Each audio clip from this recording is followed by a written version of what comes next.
saat zamannya sudah berubah, di mana nahi mungkar lebih banyak dibandingkan dengan amar ma'ruf, maka peluang pahala di nahi mungkar itu lebih berlipat dibandingkan dengan amar ma'rufnya tetap dikerjakan, sholatnya tetap dikerjakan, baca Quran tetap dikerjakan. Tapi yang paling ditekankan oleh Nabi adalah, yang paling penting pada saat itu konsenlah kita untuk mencegah perbuatan maksiat. Kalau ada pengajian yang mengarahkan pada aspek-aspek yang fatal secara agama.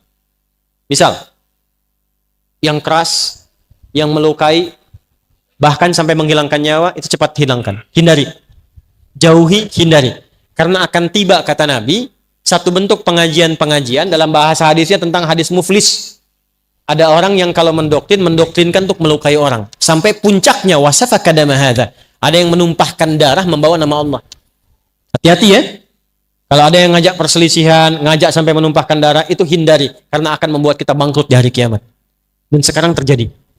Saya berikan amalan dari Al-Quran dan hadis. Satu amalan yang kalau dikerjakan secara cepat akan merubah kita jadi lebih baik. Nanti satu masa, kata Nabi, akan muncul di antara orang-orang yang mengaku umatku, keadaannya tercerai-berai. Sampai-sampai saking tercerai-berainya dipecah-pecah seperti hewan-hewan kayak semut atau hewan-hewan melata itu memperebutkan makanan. Kan kalau diperebutkan itu jadi terpotong-potong kan? Lihat komen pertama sahabat. Qala qailun minna, berkata satu di antara kami mengklarifikasi, ya Rasulullah, amin qillatin bina yauma idzin. Ya Rasulullah, apakah pada waktu itu jumlah kita sedikit sehingga kok saling terpecah begitu? Apa kata Nabi? Bal antum yauma idzin katsir. Justru kalian itu pada waktu itu umat Islamnya itu lebih banyak dibandingkan dengan sekarang. Coba sensus. Zaman Nabi selesai tugas kurang lebih ada 12.000 sahabat. Sekarang di Indonesia saja umat Islam paling besar di dunia. Kalau 300 juta, misal 90%-nya muslim itu udah 270 juta. Jauh bedanya. Di Pakistan berapa? India berapa? Di Eropa sekarang bertambah, di Amerika bertambah. Jumlahnya makin banyak. Walakinnakum gutha'un ka gutha'is sail. Tapi kalian itu terpecah-pecah, punya orientasi hidup sendiri. Nggak kenal dengan kawan. Nggak saling mengisi lagi. Dan yang paling celaka, nggak ingat akhirat. Tunza'ul mahabbatu min qulubi aduwikum wa yuj'alu fi qulubikumul wahn. Pada masa itulah kemudian, maaf, orang-orang itu sudah tidak ada sungkan lagi dengan orang Islam. Paling-paling sedikit reaksi selesai. Umat Islam paling-paling begini selesai. Siapa tuh tokohnya? Udah aja, kasih mobil A, selesai. Siapa di sana? Udah kasih pekerjaan begini, proyek, selesai. Wa yuj'alu fi qulubikumul wahn. Dan banyaknya umat Islam, maaf, jumlahnya makin banyak, terpecah-pecah, yang bahaya, tertanamlah pada diri sebagian muslim itu penyakit wahan. Ini inti materi kita yang akan kita bahas pada malam hari ini. Wamal wahnu ya Rasulullah, apa itu wahan yang mencelakakan ya Rasulullah? Wahan itu nanti bahayanya, di dunianya seakan sejahtera, padahal dia sedang terancam dalam kehidupan akhiratnya saat pulang. Apa itu? Hubbud dunya wa karahiyatul maut. Hubbud dunya wa karahiyatul maut. Tertanamlah pada diri sebagian orang Islam itu sifat mencintai dunia yang terlampau kuat, sehingga tidak siap untuk pulang ke akhirat. Pelan-pelan ya.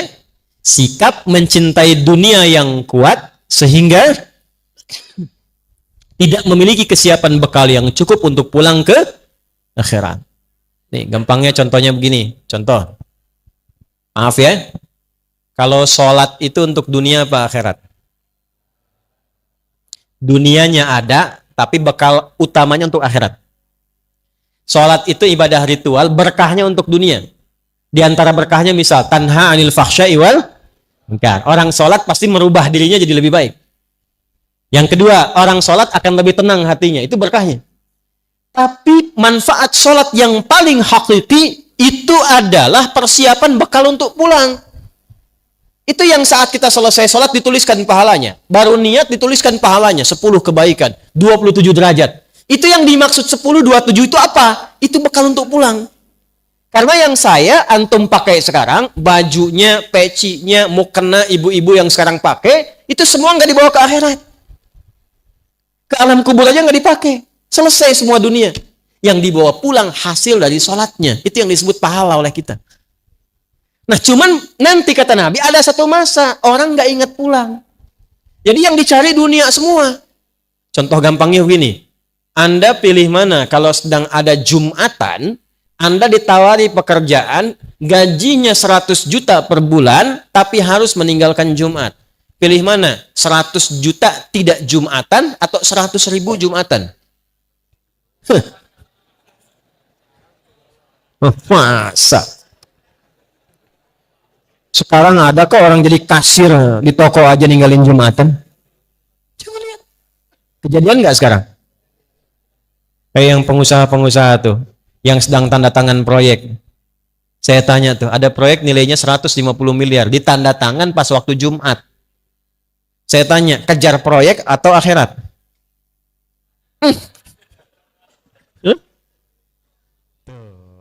Ini masalah kita. Kan tadi sudah kita sadar, dunia itu sudah terukur. Semua sudah diatur. Kita Jumatan pun gak kehilangan rezeki kita. Sudah teratur. Yang belum jelas itu adalah bekal kita untuk pulangnya. Maka dari itulah kita mesti belajar penting saat ini, apa yang harus dilakukan saat masa-masa itu tiba. Ya, nanti lebih dahsyat lagi saya tunjukkan hadis nabinya.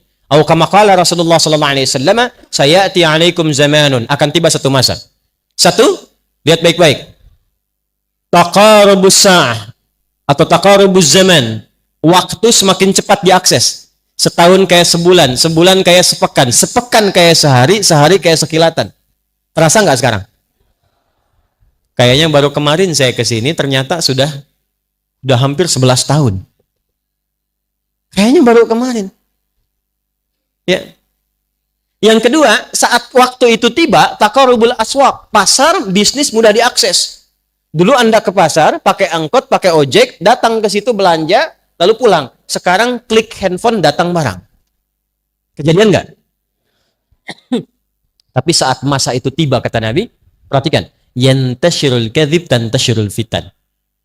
Fitnahnya makin banyak, manipulasinya makin banyak, maksiatnya makin banyak. Akan ditemukan banyak hoax. Anda sulit membedakan mana yang benar, mana yang salah. Anda akan banyak menemukan bahkan yang maksiat muncul tanpa bisa kita sekat dan kita duga. Maaf, sekarang maksiat yang dulu jauh tak terlihat sekarang masuk ke saku masing-masing. Coba handphone yang sering diakses itu. Berapa gambar-gambar tak senonoh ada di situ? Berapa tayangan-tayangan yang tidak layak untuk dipandang ada di situ?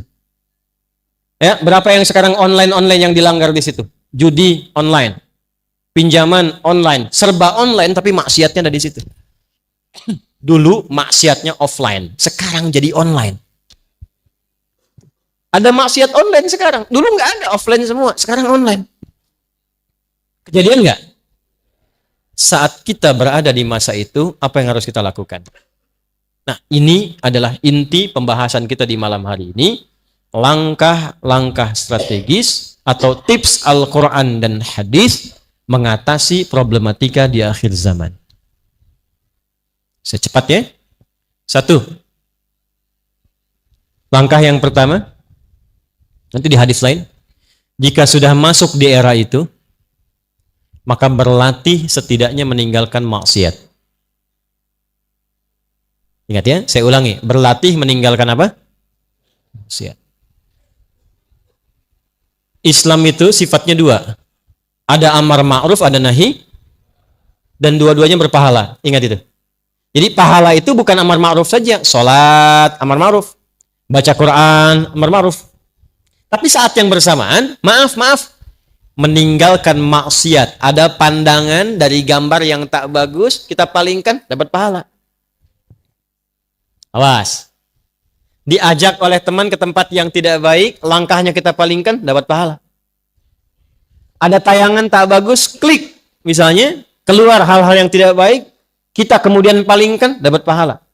Saat muncul era di mana maksiat sulit dikendalikan dan lebih banyak dibandingkan amar ma'ruf, maka pahala nahi mungkar lebih banyak dibandingkan dengan amar ma'ruf. Ingat, Saat zamannya sudah berubah, di mana nahi mungkar lebih banyak dibandingkan dengan amar ma'ruf, maka peluang pahala di nahi mungkar itu lebih berlipat dibandingkan dengan amar ma'rufnya tetap dikerjakan, sholatnya tetap dikerjakan, baca Quran tetap dikerjakan. Tapi yang paling ditekankan oleh Nabi adalah, yang paling penting pada saat itu konsenlah kita untuk mencegah perbuatan maksiat.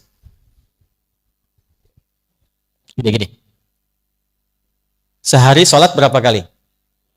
Nah, itu masih standar. Nah, kan? Itu masih apa? Nah, itu fardu, sifatnya wajib. Lihat sini. Kalau sudah ada iman, sholat 5 waktu itu otomatis diminta oleh hati kita untuk dikerjakan. Allahu Akbar, Allahu Akbar. Cepat sudah azan.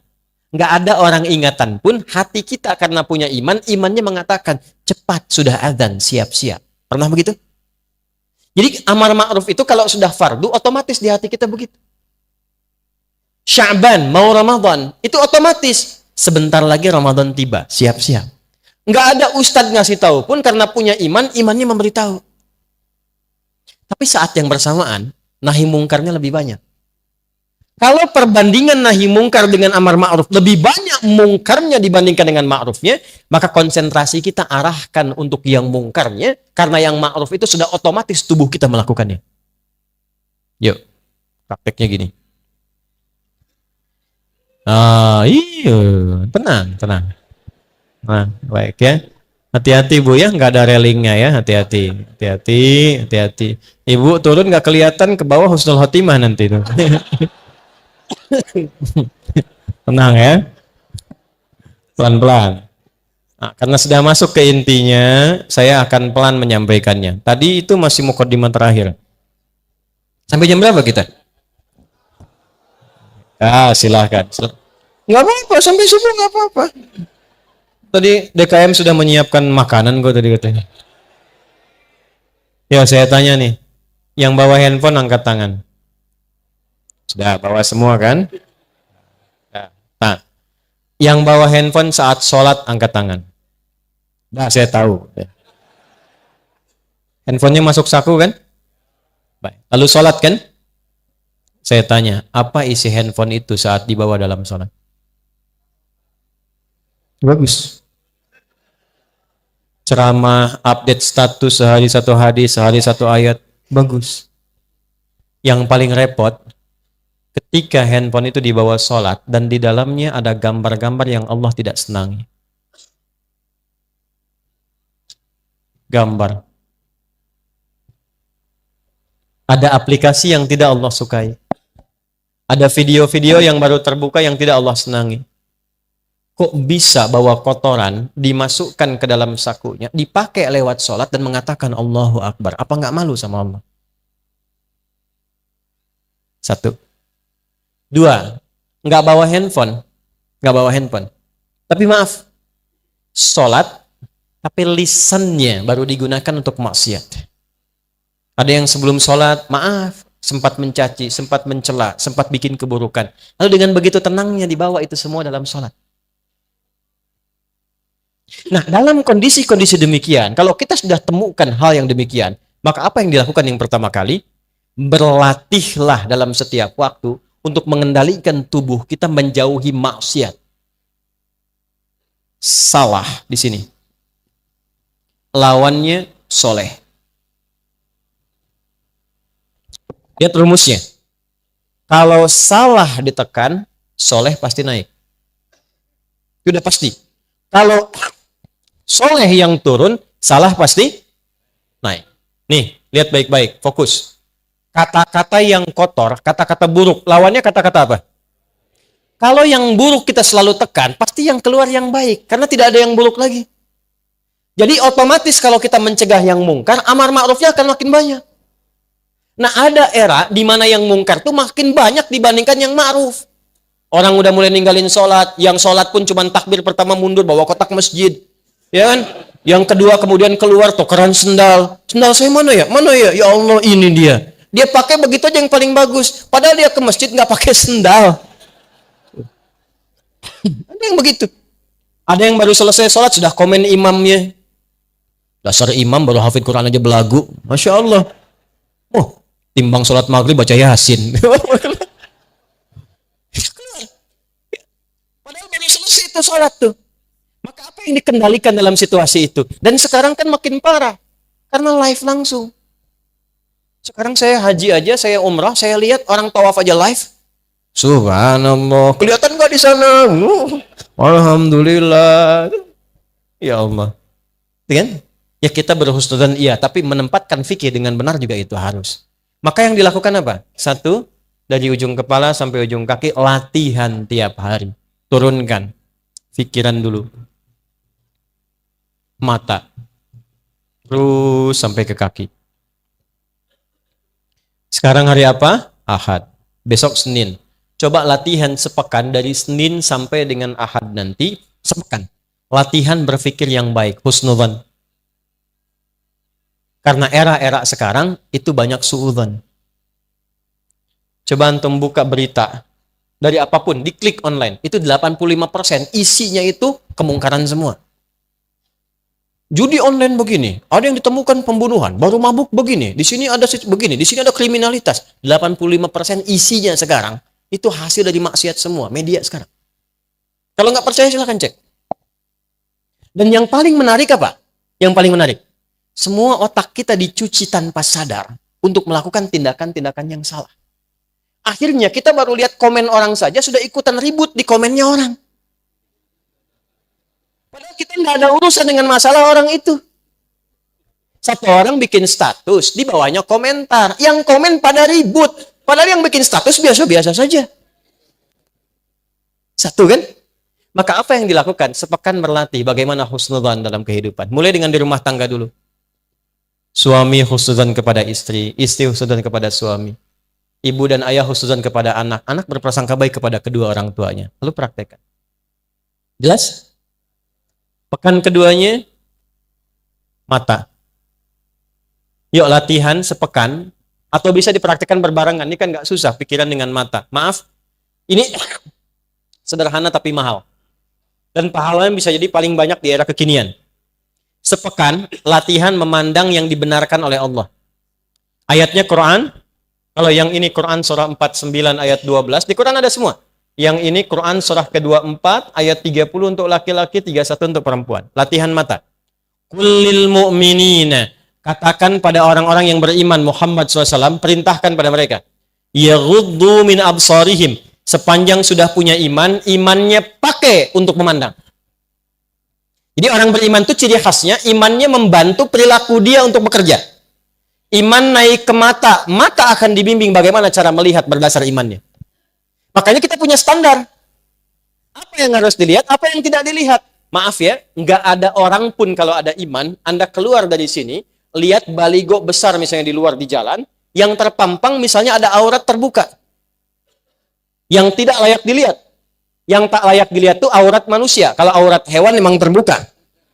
Ya, ada iklan tentang kuda nggak pakai baju, itu silahkan aja mau dilihat juga, nggak ada masalah. Tapi manusia terbuka busana, ya. Sekarang kan repotnya begini, iklan shampoo itu yang dilihat shampoo-nya apa orangnya? Iklan mobil itu yang mau dilihat itu di dealer, mobilnya atau orang yang menjaganya? Ayo bapak-bapak tuh. Nah sekarang pandangan jaga. Begitu antum keluar, ada yang tidak dibenarkan oleh imannya, palingkan. Kalau imannya makin kuat, itu bersamaan dengan dia palingkan istighfar keluar. Itu Quran surah ketiga ayat 133. Begitu keluar dari sini, ada balighah misalnya, maaf sekali, oh ini nggak benar kata imannya, palingkan. Begitu dia palingkan, keluar istighfar, astagfirullah. Itu begitu istighfar, bukan sekedar dijaga dari salah, pahala diturunkan. Berpahala. Tapi maaf ya, maaf. Tidak ada yang lambat, dua-duanya cepat. Jadi antara istighfar dengan memalingkan cepat. Jadi bukan istighfarnya cepat, matanya nggak berpaling. Astagfirullah. Nggak benar nih kata Pak Alfaroni, astagfirullah. Salah ini. Salah tapi dilihat terus tuh. Nanti dipalingkan. Nanti kalau sudah dilatih, mata kita akan peka pada yang baik-baik saja. Lihat proyek yang tidak baik, langsung dipalingkan. Keluar dari sini bukan alas kaki Anda, otomatis kata imannya bukan punya kamu, palingkan.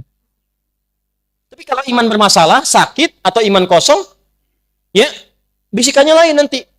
Makin lemah imannya, makin kreatif setannya. Awas, hati-hati. Astagfirullah, bukan punya saya yang ini. Yang itu tuh yang lebih bagus lagi, ambil yang itu tuh.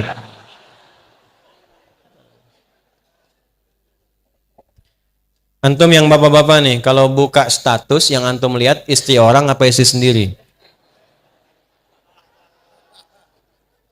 Ibu-ibu juga begitu. Saya sering lihat yang di IG saya yang komen ibu-ibu semua. Masya Allah ya Ustaz. Masya Allah. Ibu kalau komen ke status saya halus banget deh. Ke suaminya gimana tuh? Ah, Mas Bu, saya ini suami orang.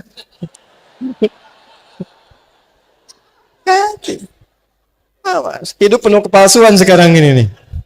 Ya, hati-hati. Sama suami orang baik, sama suami sendiri, terus hati-hati. Ya, jelas ya? Nah, ini dilatih sekarang. Dari mata turun ke, oh jangan langsung ke hati aja Bu. Ke lisan dulu.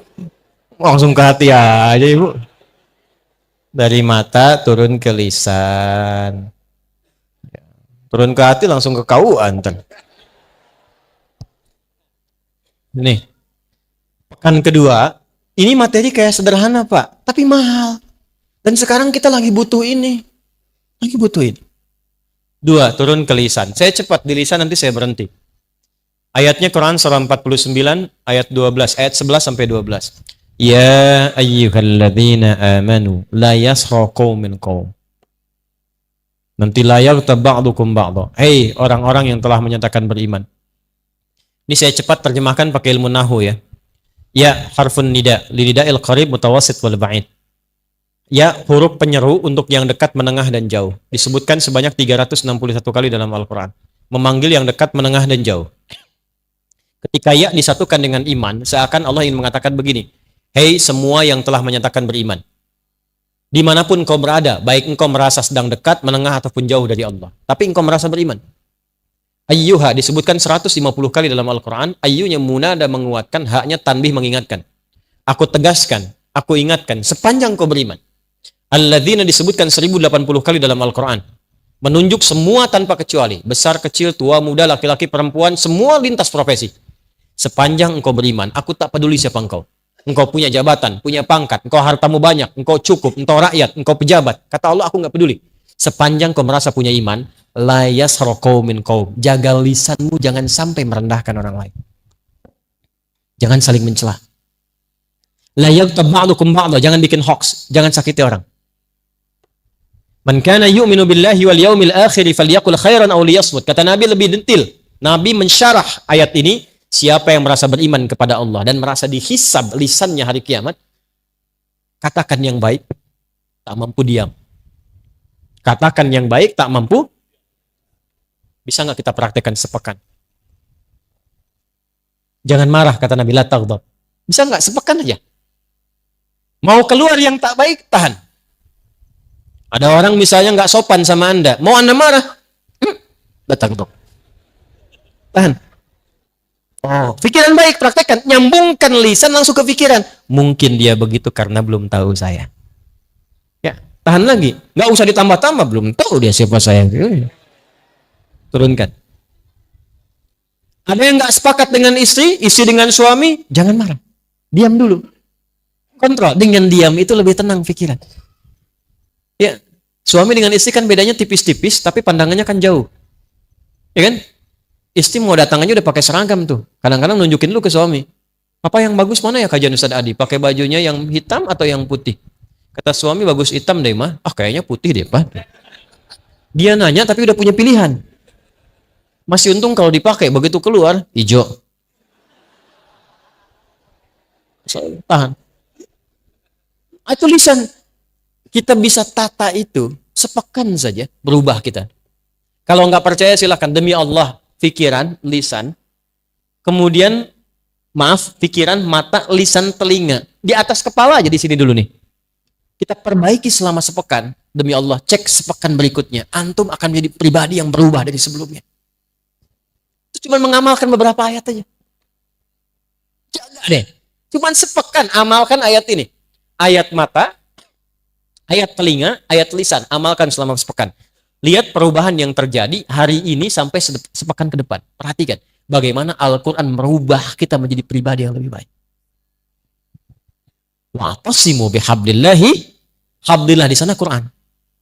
Sebelum disatukan oleh Allah, Allah merubah dulu setiap pribadi jadi baik dulu. Karena kalau disatukan dalam keadaan yang kurang baik, bahaya juga. Baik dulu setiap hari, satu sampai ke ujung kaki. Nah, sekarang saya kasih rumus cepat. Saya berikan amalan dari Al-Quran dan hadis. Satu amalan yang kalau dikerjakan secara cepat akan merubah kita jadi lebih baik. Nah, kalau mau catat boleh. Amalannya asyam.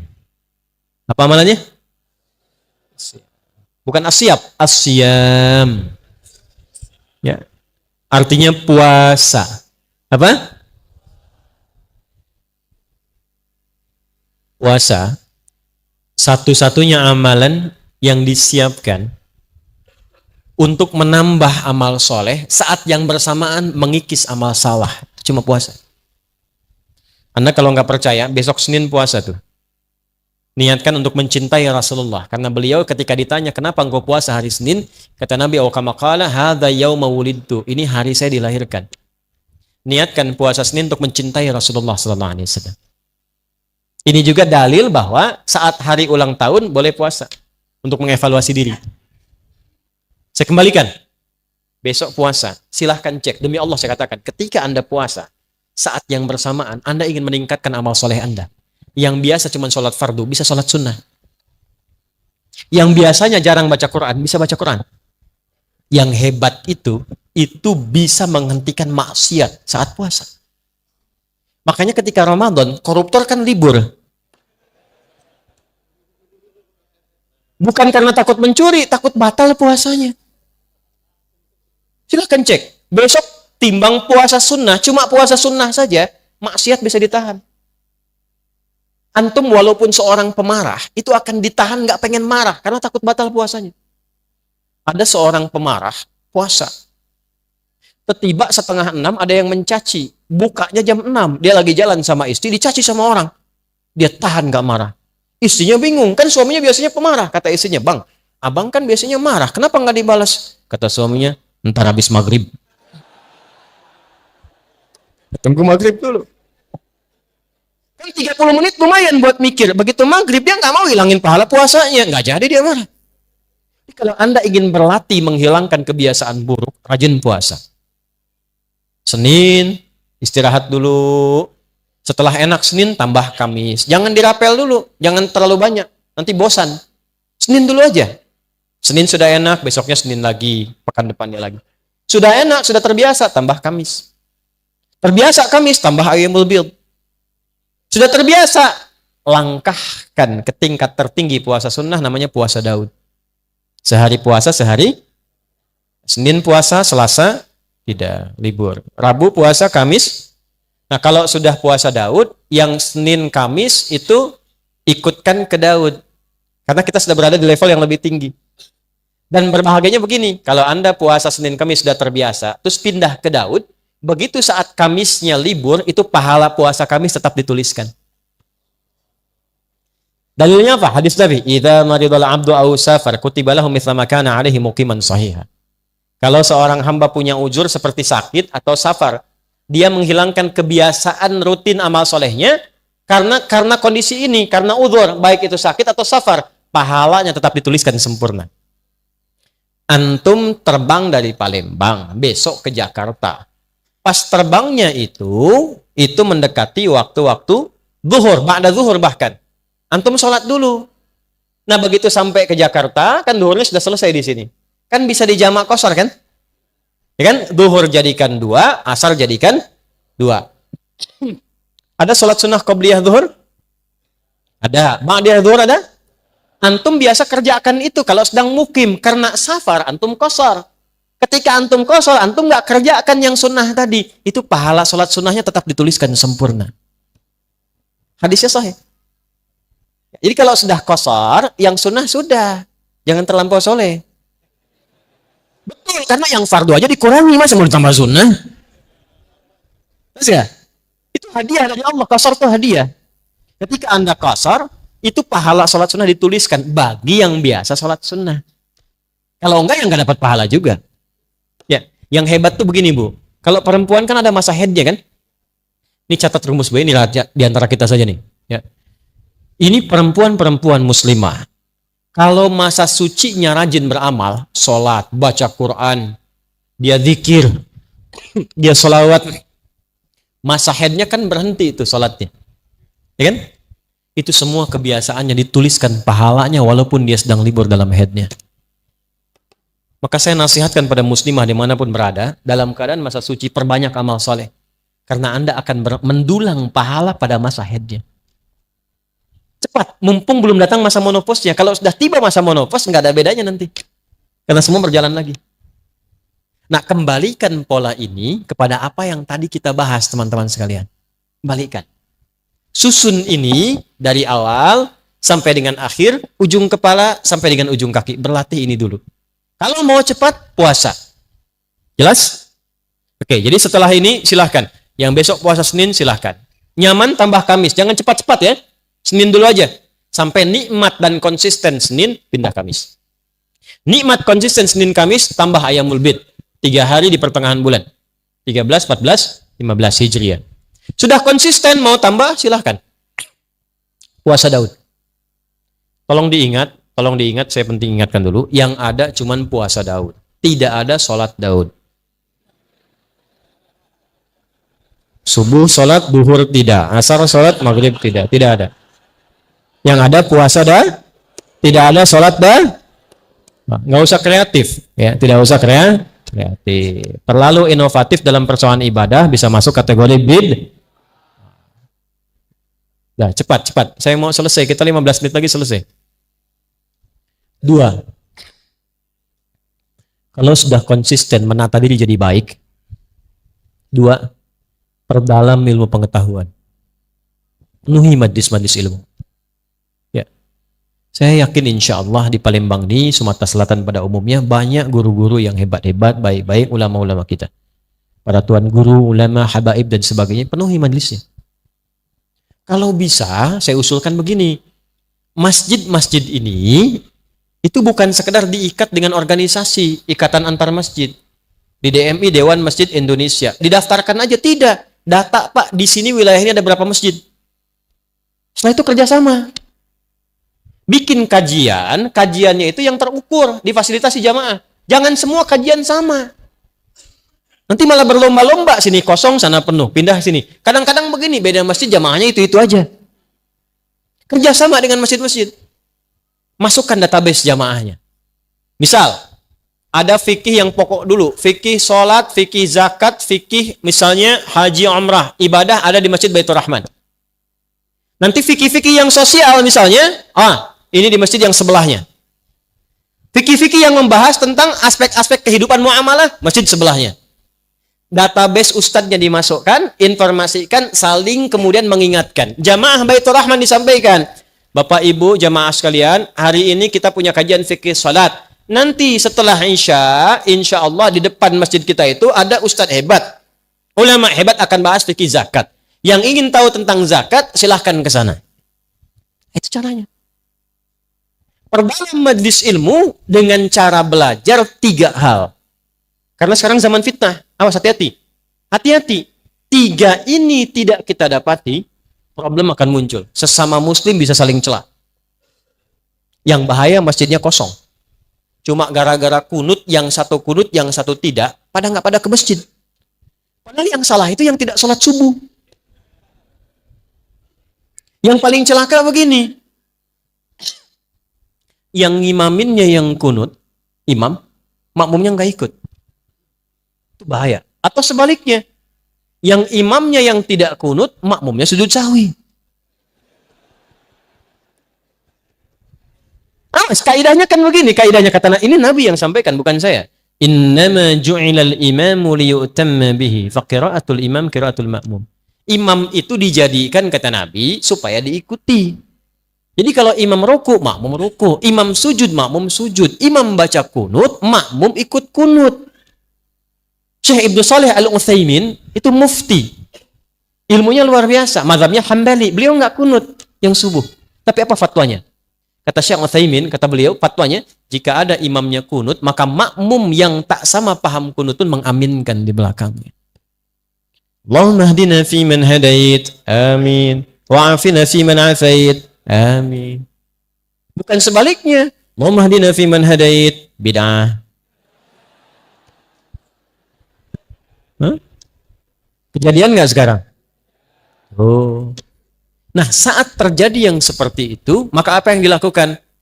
Kumpulkan masalah itu, adakan dalam satu majelis ilmu, perdalam hukumnya sehingga diberikan pencerahan. Di sini ustadz-ustadz kompak, ulamanya kompak, berikan pencerahan, jangan ditanamkan fanatisme sehingga terjadi perpecahan. Caranya begini misal nih, Bismillahirrahmanirrahim itu ada 4 cara, hadisnya 70 kurang lebih. Semua dari Nabi. 1, baca jahar. Bismillahirrahmanirrahim. 2, silent, sir. Bismillahirrahmanirrahim. Alhamdulillahi rabbil alamin. Yang kedua itu silent. Kalau silent, nggak usah ditempel di mic untuk dikeraskan. Bismillahirrahmanirrahim. Alhamdulillahi rabbil alamin. Kalau Anda tempelkan di mic untuk diberitahu, itu jahar namanya, Joni. Jahar. Silent cukup kita sendiri yang dengar. 3, tidak dibaca sama sekali, langsung hamdalah. Alhamdulillahi rabbil alamin. Ar-Rahmanir-Rahim. Maliki yaumiddin. 4, dibaca rakaat pertama jahar dari Abu Hurairah hadisnya. Rakaat kedua nggak dibaca sama sekali. Jadi kalau subuh rakaat pertama jahar. Bismillahirrahmanirrahim. Alhamdulillahi rabbil alamin. Rakaat keduanya langsung hamdalah. Alhamdulillahi rabbil alamin. Ar-Rahmanirrahim. Itu 4-4-nya semua ada sumbernya dari Nabi. Dan ada latar belakangnya. Kenapa Nabi nggak baca bismillah? Kenapa dijaharkan? Kenapa disirkan? Itu ada semuanya, ada sejarahnya, ada dalilnya, ada latar belakangnya. Nah, tugas para ustadz, kalau ingin menempatkan yang diperselisihkan itu, kumpulkan bahasan itu, namanya fikih ikhtilaf. Dibahas semua referensinya sehingga jamaah paham. Jelaskan. Kalau tidak pakai bismillah, jalur hadisnya ini. Kenapa nggak pakai bismillah? Kejadiannya begini. Karena waktu itu belum turun Bismillahirrahmanirrahim. Nabi pakainya Alhamdulillahirrahmanirrahim. Setelah Quran banyak turun, Ibnu Abbas radhiyallahu taala anhuma, anak kecil tanya pada Nabi, "Ya Rasulullah, ini di Quran tuh nyambung semua surat. Ini ke sini. Al-Baqarah nyambung Ali Imran. Ali Imran ke An-Nisa. Tidakkah Allah menurunkan pemisah? Ayat yang memisahkan antara surat sehingga tidak diduga kemudian hari suratnya nyambung semua. Maka turunlah secara terpisah Bismillahirrahmanirrahim. Sejak turun itulah Nabi kemudian baca Bismillahirrahmanirrahim dengan 3 cara. Yang tadinya nggak baca dikeraskan kadang-kadang Bismillahirrahmanirrahim. Baca di silent, baca rakaat pertama, selanjutnya tidak. Yang awalnya nggak dibaca sama sekali. 4 riwayat. Semua jalurnya ada. Keempat-empatnya ini namanya manhaj. At-tariqul wadih, jalan yang tersambung pada Nabi, cara baca bismillah. Tapi kan nggak mungkin baca 4-empatnya dalam satu kali sholat.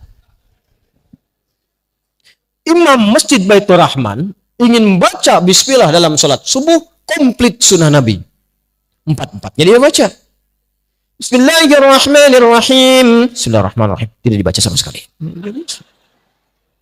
Dia mesti pilih salah satu. Makanya imam-imam besar pun, Imam Abu Hanifah pilih satu. Aku nggak baca bismillahnya. Diikuti Imam Malik. Imam Asy-Syafi'i mempopulerkan yang ada jahrnya. Ya, Bismillahirrahmanirrahim. Supaya umat paham, ada riwayat lain. Dan fikih Syafi'i itu senang pahala. Sepanjang ada dalil, pasti ada pahalanya. Daripada nggak dapat, saya dapatkan. Imam Ahmad datang muridnya Imam Syafi'i. Lahir 163 Hijrah. Kata Imam Ahmad, saya pilih yang sir untuk mempopulerkan. Ini nggak ada sudah, yang ada sudah, yang belum tahu itu yang bisa disirkan. Maka ketika mereka memilih apa yang cenderung mereka pilih, cenderung pada sesuatu, bahasa Arabnya madzhaba ilaihi. Karena kepanjangan disingkat mazhab. Maka di sini kita kenal pilihannya Imam Syafi'i, madhab Asy-Syafi'i. Pilihannya Imam Ahmad, madhab Hambali. Pilihan Imam Abu Hanifah, madhab Hanafi. Pilihan Imam Malik, madhab. Nah, madhab itu bukan kelompok-kelompok. Dan semua kita itu kalau ngaji sekarang, itu sanadnya akan tersambung ke madhab tadi. Kenapa? Karena Nabi itu singkatnya gini, Nabi ngajar ada sahabat. Sepeninggal Nabi, sahabat ngajar. Semua diajarkan. Itu zaman Nabi, zaman sahabat, zaman tabi'in, mereka punya kekuatan untuk mengingat. Dan hebatnya hafalan mereka di dalam kepala.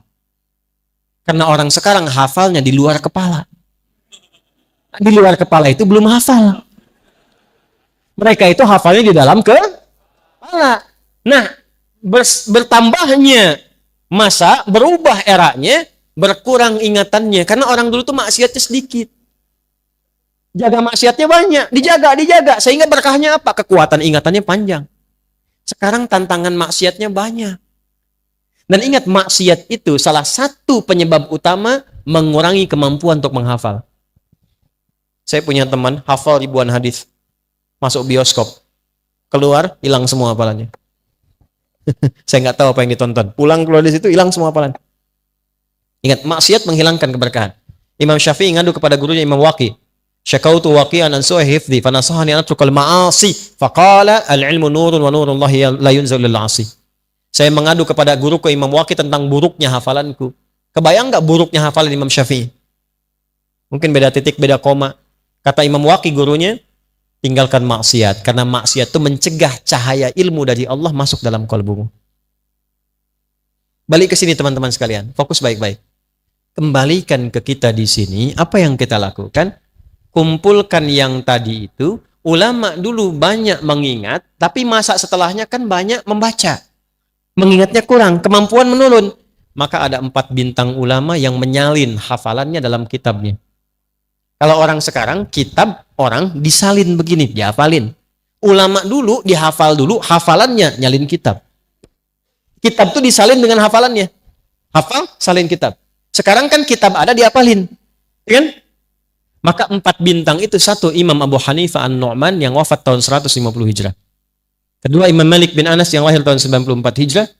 Yang ketiga Imam Asy-Syafi'i yang lahir tahun 150 Hijrah. Dan keempat Imam Ahmad bin Hanbal yang lahir tahun 163 Hijrah. Itu mereka menghimpun referensi dari masa sebelumnya, dihafalkan, diturunkan lewat kitabnya. Jadi yang sekarang kita pelajari, itu mau nggak mau akan nyambung jalurnya ke mereka itu.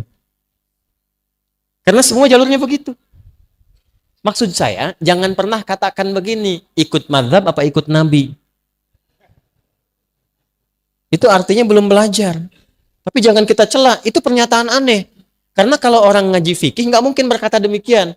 Karena mazhab itu bukan kelompok, mazhab itu yang merangkum, mendokumentasikan berbagai pengetahuan yang bersumber dari Nabi. Kita nggak mungkin kita dapatkan langsung akses ke Nabi. Siapa yang sekarang pernah ketemu Nabi? Saya pulang.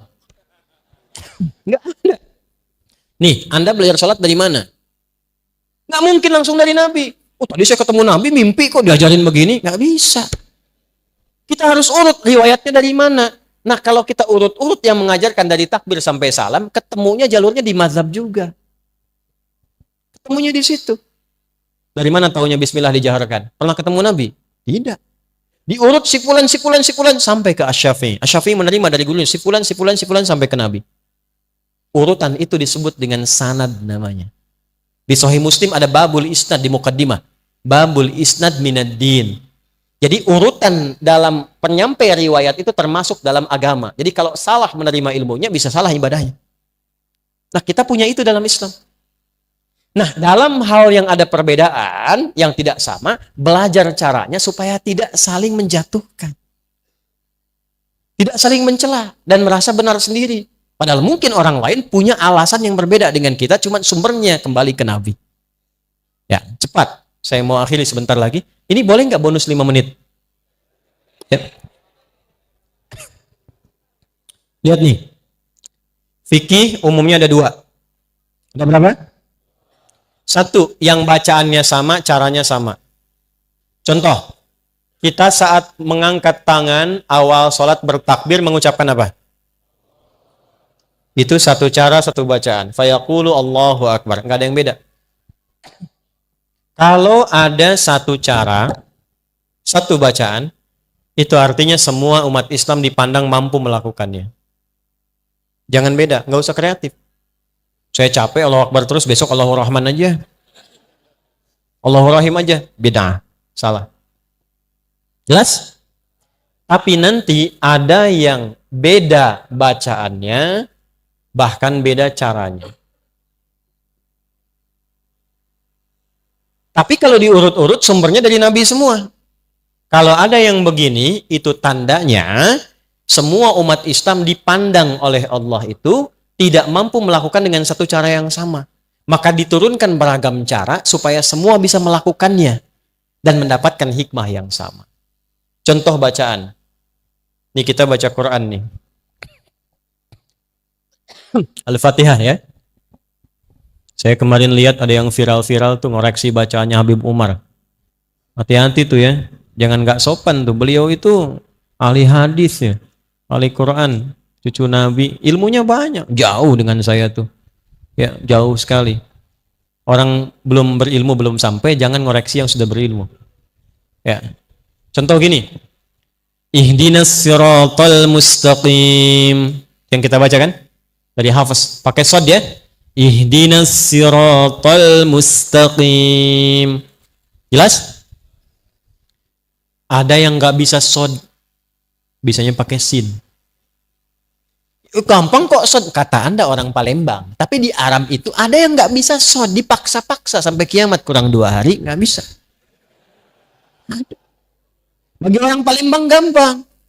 Ihdinas siratal mustaqim. Shod. Ihdinas siratal mustaqim. Sin. Tapi ada lisan orang Arab yang nggak bisa shod, bisanya sin. Shod, sin, shod, sin. Utlubul ilma walau bisin, utlubul ilma walau bisod. Shod, dia sin. Apa yang terjadi? Turun riwayat pakai sin. Dalam riwayat Warash dan Qalun dari Nafi'. Ihdinas siratal mustaqim. Sin. Apakah merubah makna? Tidak. Maknanya sama. Cuma cara bacanya beda. Ada yang nggak bisa sin, nggak bisa shod. Bisanya zai. Ada. Maka turun riwayat pakai zai. Ihdinas siratal mustaqim. Ada.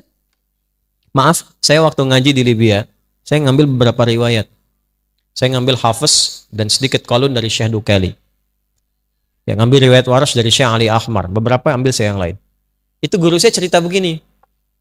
Nah, katanya dulu ada penghafal Quran. Dua-duanya hafal Quran 30 juz. Yang satu Hafiz, kita baca. Yang satu Qalun, Libya baca. Yang satu pakai shod, ihdinas siratal mustaqim. Yang satu pakai sin, ihdinas siratal mustaqim. Dia ngaji pada guru yang sama. Cuman baru ngambil satu riwayat. Tapi yang jadi masalah, dia mengklaim itu yang paling benar. Ketemu sama kawannya, kamu salah, harusnya pakai shod. Yang sin bilang, ente yang lupa baca, harusnya pakai sin. Akhirnya dua-duanya sepakat, kita datang ke guru kita tanya mana yang benar. Gurunya bijak sekali. Kata syekhnya, ya bunayya iqra, anakku baca. Kata yang pakai shod, ihdinas siratal mustaqim. Hasbuk, cukup nah. Enta iqra, kamu baca. Dia baca pakai sin. Ihdinas siratal mustaqim. Hasbuk, cukup nah. Kalian berdua, antuma mukhtian. Kalian berdua salah. Yang benar itu, ihdinas siratal mustaqim. Pakai zai. Gurunya pengen bilang, kalaupun merasa sudah pintar, jangan suka menyalah-nyalahkan orang. Karena boleh jadi orang yang disalahkan itu punya alasan juga. Yang ada itu pelajari apa yang dia praktekkan, cari tahu. Kalau ternyata salah, perbaiki dengan cara yang lembut. Nabi Musa aja ke Firaun kan caranya lembut. Faqula lahu qawlan layyina, katakan dengan lembut. Itu teman antum bukan Firaun. Antum pun tidak lebih soleh dibandingkan Musa. Antum bukan Musa, dia bukan Firaun. Kenapa antum kasar? Hah? Kenapa harus saling mencela? Ini yang paling hebat. Ada yang nggak bisa A, bisanya pakai terus. A, anta, ente, anak, ane. Ada begitu, madrasah. Itu imalah. Di Arab banyak. Sekarang kayak di Syria, di Palestina, Afrika sebagian pakai semua. Mungkin Betawi dari situ sana dia. Bijaknya Allah, diturunkan Al-Quran bisa dibaca pakai Wadduha, kita. Yang itu, wadduhe. Wallaili idza saji ma wadda'aka rabbuka wa ma qali walal akhiratu khairul laka minal uli wala sawfa yu'tika rabbuka fatardi. Antum ketawa. Saya baca wadduha di kalangan masyarakat yang wadduha. Ketawa dia. Karena dia biasa pakai Itu namanya lahjah. Karena kita nggak bisa paksa lisan orang. Kita bilang orang Palembang bilang sepeda. Mampir ke Medan, kata Medan sepeda. Sepeda dengan sepeda, barangnya sama nggak? Itulah perbedaannya. Beda tuh. Jelas? Oke, jadi kalau ada yang demikian, pelajari. Jangan saling mencela dulu. Ada yang gerakan, ada yang bacaan dan gerakan, seperti kunut misalnya. Pelajari, kenapa ada kunut? Sebelumnya ada atau enggak? Apa putusan nabinya? Bagaimana kemudian membacakannya? Dan seterusnya, sehingga adem kitanya. Nah, nanti kenapa? Karena akan muncul satu masa, sesama muslim saling menyalahkan. Ini saya tuh paling tidak nyaman kalau ada orang ngaji Qur'annya sama, nabinya sama, tapi setelah itu saling menyalahkan. Dan yang paling saya khawatirkan adalah begini, menyimpulkan bahwa itu yang paling benar, yang lain salah. Itu bahaya. Sebab ketika yang dipelajari itu salah, tidak ada yang mampu didengar dari yang membenarkan. Itu bahaya. Ada di antara jamaah kami, menyekolahkan anaknya di satu sekolah. Begitu diwawancara, pewawancaranya nanya begini, untuk diterima di sekolah. Padahal masih sekolah kecil, TK ke SD, SD begitu. Orang tuanya ngajinya sama ustadz siapa? Begitu disebutkan Ustadz Adi, beda manhaj, nggak bisa. Waduh, gimana ini? Padahal kita belum pernah bertemu dengan orangnya. Belum pernah tahu apa yang dimaksudkan. Tidak ada masalah dan tidak boleh mencela. Tidak boleh kita berprasangka buruk juga. Yang saya khawatirkan adalah begini. Anda menghukumi sesuatu yang tidak Anda ketahui, maka kalimat itu mencari pemiliknya. Beda manhaj itu artinya beda keyakinan. Karena manhaj itu semua yang bersumber dari Nabi. Kalau beda manhaj, artinya beda keyakinan. Bahaya itu. Beda mazhab pasti nggak ada masalah. Beda manhaj itu bahaya. Apalagi kalau dipanggil sudah nggak salam. Assalamualaikum akhi. Beda manhaj. Bahaya. Maka bagaimana rumusnya? Pelajari. Saya tidak mengajarkan Anda untuk saling mencela orang lain. Kalaupun ada yang begitu, jangan dicela. Jangan dicela. Tapi kita tetap terbuka dengan senyuman dan baik. Pelajari sehingga semua membuat mengerti. Yang enak tuh begini, guru mengajarkan, kita tidak kunut misal. Dalilnya ini. Kalau ditemukan teman kita kunut, dalilnya yang ini. Jadi hargai mereka yang kunut. Jelas? Kita bacanya jahar. Kalau Anda menemukan yang tidak jahar silent, ini dalilnya. Jangan kaget kalau ditemukan. Enak kalau begitu. Saya di Masjidil Haram, tugas tahun 2010. Biasa penerima jemaah haji. Jemaah haji pertama datang pas sholat Isya, imamnya Imam Syekh Sudes. Begitu sudah takbir, Allahu Akbar. Ini saya masih ingat betul sampai sekarang. Berarti sudah 13 tahun peristiwa itu. Allahu Akbar. Silent. Bismillahirrahmanirrahim. Alhamdulillahi Rabbil Alamin. Itu komentar pertama makmum di samping saya. Iki imamnya Muhammadiyah tuh katanya. Muhammadiyah cabang Masjidil Haram. Saya tidak ingin ada kesimpulan lagi kalau yang kunut NU, yang tidak kunut Muhammadiyah. Sejak kapan itu di zaman Nabi sudah muncul? Tidak ada. Muhammadiyah hormati, NU hormati, kompak semuanya jadi seorang muslim yang baik. Sepakat? Terakhir, praktekkan itu, hanya jangan jadi teori saja. Jadi keluar dari masjid ini besok-besok, Pak Najib, Pak Edi, dan yang lainnya, ini jamaah didata nih. Nanti ustadz-ustadznya pun masukkan database. Ada siapa saja ustadz di Palembang? Masukkan. Nanti masjid didata. Kompak, ketemu dengan sesama masjid. Susun jadwal. Ustadz Fulan di sini, Habib Fulan di sini, segini. Materinya ini, rekomendasikan ke jamaah. Bikinlah aplikasi untuk saling melengkapi. Nah, nanti dari masjid ini ikatannya bikin aplikasi. Aplikasi sahabat masjid, misal. Ya? Sahabat masjid. Ada apa di dalamnya? Bukan cuma tentang waktu sholat, waktu taklim. Jamaahnya yang UMKM masukkan ke situ. Yang pengusaha beras masukkan, yang tukang sayur masukkan, tukang baju masukkan. Jadi sesama jamaah kalau mau pesan sesuatu antar jamaah lagi, hiduplah di situ ekonominya. Kalau sakit tahu dokter ada jamaah, begitu ketemu tahu database-nya, tidak perlu ke rumah sakit, tanya resepnya apa, dapat alhamdulillah. Kecurian ketemu jamaahnya di sini ada polisi, tinggal sampaikan diproses, alhamdulillah balik lagi.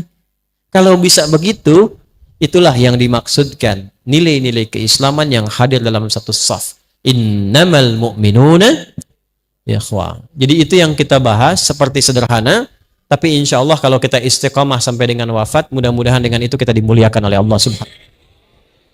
Saya simpulkan malam hari ini satu, latihan menghindari maksiat. Siapkan satu-satu listnya dari mata sampai ujung kaki dan amalannya. Yang kedua, latihan untuk mendalami pengetahuan yang sekiranya ada yang beda-beda. Jadi kalau penasaran jangan langsung menyalahkan, cari dulu ilmunya. Karena sekarang musim-musimnya saling menyalahkan, hati-hati. Ya. Maaf, tambahan. Kalau ada pengajian yang mengarahkan pada aspek-aspek yang fatal secara agama. Misal, yang keras, yang melukai, bahkan sampai menghilangkan nyawa, itu cepat hilangkan. Hindari. Jauhi, hindari. Karena akan tiba, kata Nabi, satu bentuk pengajian-pengajian dalam bahasa hadisnya tentang hadis muflis. Ada orang yang kalau mendoktrinkan untuk melukai orang. Sampai puncaknya, wasafaka dama hadza. Ada yang menumpahkan darah membawa nama Allah. Hati-hati ya. Kalau ada yang ngajak perselisihan, ngajak sampai menumpahkan darah, itu hindari. Karena akan membuat kita bangkrut di hari kiamat. Dan sekarang terjadi. Saya bermohon pada Allah supaya tidak terjadi lagi yang demikian. Ya.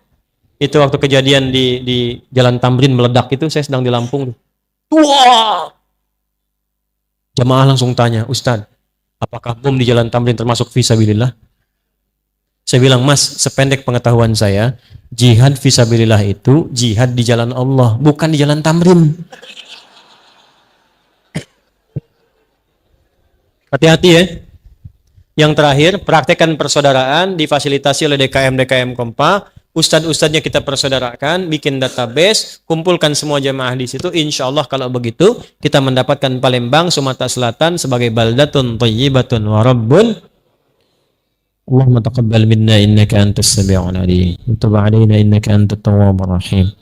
Allahumma ya Allah inna nas'aluka khairan ma sa'alaka rasulukal Mustafa nabiyuna Muhammad sallallahu alaihi wasallam wa na'udzubika min kulli ma ista'adza bika anhu rasulukal Mustafa habibuna Muhammad sallallahu alaihi wasallam.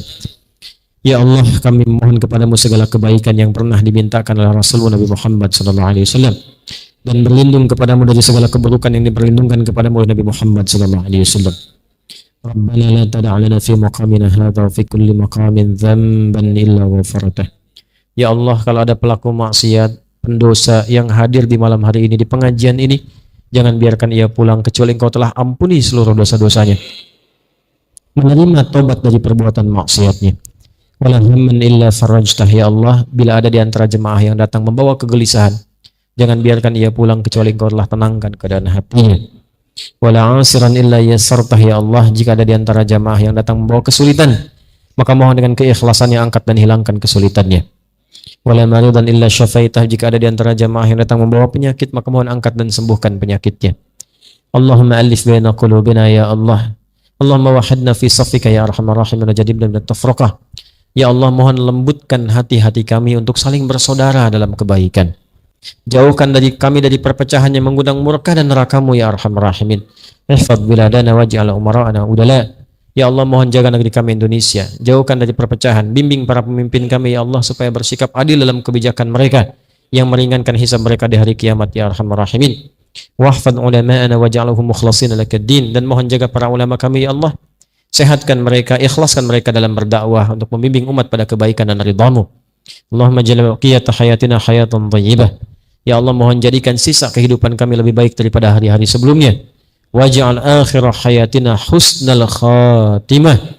Dan mohon wafatkan kami ya Allah dalam keadaan husnul khatimah. Rabbana atina fid dunya hasanah wa fil akhirati hasanah wa qina adzabannar. Wa sallallahu ala sayyidina Muhammad wa ala alihi wa sahbihi ajma'in. Wa akhiru da'wana subhanakallahumma rabbana wa bihamdika nashhadu an la ilaha illa anta nastaghfiruka wa natubu ilaik. Walhamdulillahi rabbil alamin.